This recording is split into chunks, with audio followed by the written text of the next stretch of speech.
Assalamualaikum warahmatullahi wabarakatuh. Selamat pagi, selamat siang. Kita akan membahas tentang peluang kejadian majemuk. Kalau kemarin yang kita bahas itu adalah peluang kejadian sederhana atau suatu kejadian. Artinya kejadiannya hanya satu. Sekarang yang kita bahas adalah peluang kejadian majemuk. Kejadian majemuk itu adalah kejadian lebih dari satu. Bisa dua, tiga gitu. Tapi biasanya kita gunakan dua. Notasi yang digunakan untuk mengkombinasikan beberapa kejadian adalah notasi yang seperti ini disebut dengan irisan, atau notasi yang bentuknya seperti ini disebut dengan gabungan.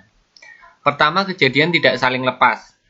Dua kejadian dikatakan tidak saling lepas jika terdapat irisan dari keduanya. Artinya, jika himpunan A dan himpunan B itu tidak saling lepas, itu berarti ada irisannya. Irisan itu apa? Bagian di A juga dimiliki oleh bagian di B gitu.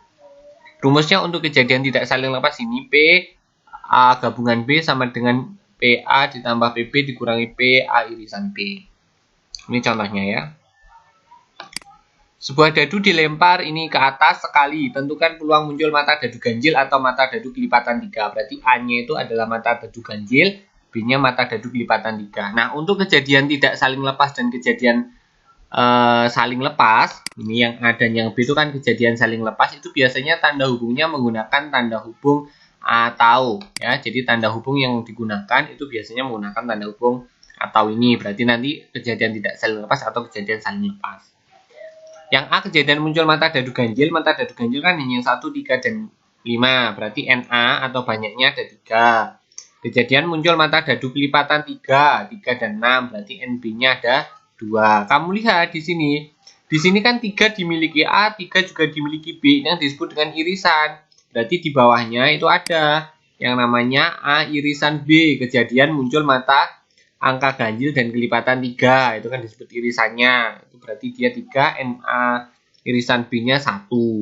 Kan banyaknya cuma 1 ya kan? 3 saja.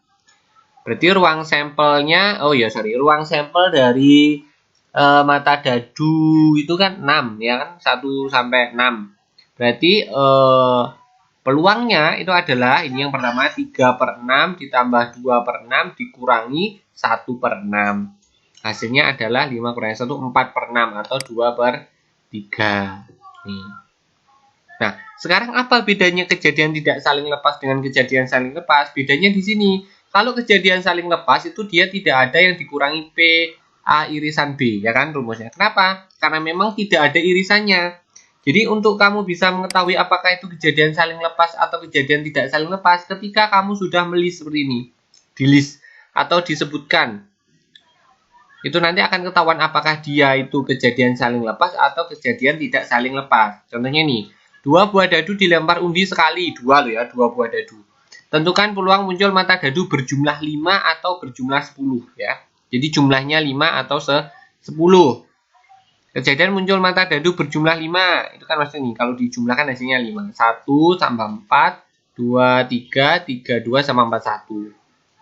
Ya, jadi yang pertama ini yang ditulis di depan ini itu adalah mata dadu 1. Kan dadunya ada 2. Baru yang belakangnya itu adalah mata dadu yang kedua. Tuh.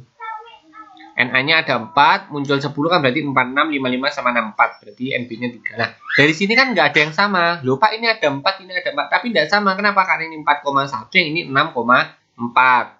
Ya kan? Jadi nggak sama. Karena nggak sama ya tinggal dijumlahkan saja. 4/36 ditambah 3/36 sama dengan 7/36. NS-nya 36. Di awal sudah saya jelaskan kalau 2 buah dadu itu ruang sampelnya ada 36. Mulai dari 1,1, 1,2, 1,3 sampai ke 6,6, ada 36. Peluangnya berarti 7/36. Gitu ya. Jadi membedakannya itu adalah ketika sudah di list. Kalau nggak ada yang sama berarti kejadian saling lepas. Kalau ada yang sama berarti kejadian tidak saling lepas. Oke. Sekarang kejadian saling bebas. 2 kejadian saling bebas adalah kejadian yang satu tidak memengaruhi kejadian yang lain. Atau dapat diartikan kejadian yang satu tidak bergantung dengan kejadian lainnya. Nah, ini biasanya tanda hubungnya pakai dan. Itu dikali ya. Peluangnya A dikali dengan peluangnya B. Contohnya ini. Sebuah dadu dan sekeping uang logam dilempar undi sekali. Tentukan peluang munculnya bilangan faktor dari 4 pada dadu dan angka pada uang logam. Nah, berarti kan nggak ada kaitannya. Yang satu dadu, yang satu logam, ya kan? Yang satu dadu, yang satu koin, ya kan? Uang. Jadi tidak ada kaitannya. Ya. Peluang kejadian A muncul faktor dari 4 kan cuma 2 dan 4.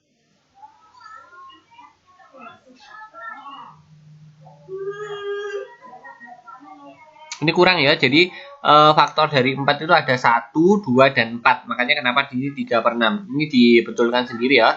Faktor dari 4 itu ada 1, 2, dan 4. Berarti ada 3. Dibagi dengan ruang sampelnya. Ruang sampel untuk satu mata dadu ada 6. Berarti 3 per 6 kalau disederhanakan jadinya setengah.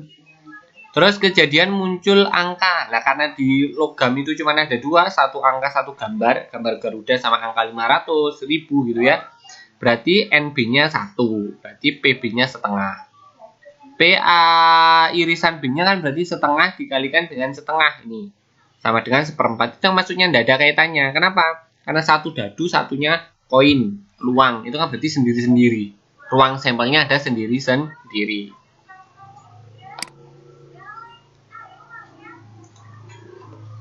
Terakhir, kejadian tidak saling bebas. Dua kejadian dengan kejadian yang satu saling mempengaruhi kejadian yang lain, maka dikatakan bahwa dua kejadian itu tidak saling bebas atau kejadian bersyarat. Jadi saling berpengaruh, ya. Diketahui kejadian A dan kejadian B, peluang terjadi kejadian B dengan cara kejadian A telah terjadi dinotasikan dengan ini, ya. Ini tak kasih contohnya saja. Dari seperangkat kartu bridge diambil satu persatu sebanyak 2 kali. Kartu bridge itu kartu remi itu. Kalau di matematika banyaknya ada 52 karena jokernya tidak dihitung ya. Mulai dari as itu nanti kalau bisa searching ya kalau tidak tahu. Kalau biasanya laki-laki itu banyak tahu kalau kartu bridge itu ya. Tanpa pengembalian tentukan peluang muncul kartu pertama king dan kedua as. Jadi ngambilnya tuh 2 kali, setelah diambil tuh nggak dikembalikan lagi. Itu yang disebut dengan bersyarat. Kenapa? Karena jumlahnya kan malah awalnya 52, kalau diambil 1 jadi tinggal 51, sehingga itu disebut dengan kejadian bersyarat. Misalkan A adalah kejadian pada pengambilan pertama dan B adalah kejadian pada pengambilan kedua. Kejadian B tidak saling bebas terhadap kejadian A karena kartu yang diambil saat pengembalian pertama tidak dikembalikan untuk diikutkan pada pengembalian kedua. Itu yang disebut dengan syaratnya atau ada kaitannya. Jadi kejadian B terjadi dengan syarat kejadian A terlebih dahulu. Artinya ngambil pertama dulu baru kejadian yang kedua. Ya. Ini kita hitung dulu pengambilan ini kartu pertama king. Nah, kingnya itu ada 4 ya, K itu kalau tulisannya K. Waru hitam, terus waru merah atau gambar hati merah itu, keriting hitam sama wajik merah. Itu kan ada 4, berarti 4/52 sama dengan 1/32. Nah ini pada saat ngambil kartu as itu kan kartu kingnya sudah keambil 1, entah itu yang terambil kartu king atau bukan, maksudnya peluangnya, tapi kan sudah diambil 1 kartunya, berarti kan tinggal 51, asnya juga ada 4, berarti itu yang disebut dengan kejadian bersyarat. 4/51 tinggal dikalikan 1/13 kali 4/51 hasilnya 4/663. kejadiannya ini ya, peluangnya ini 4/663.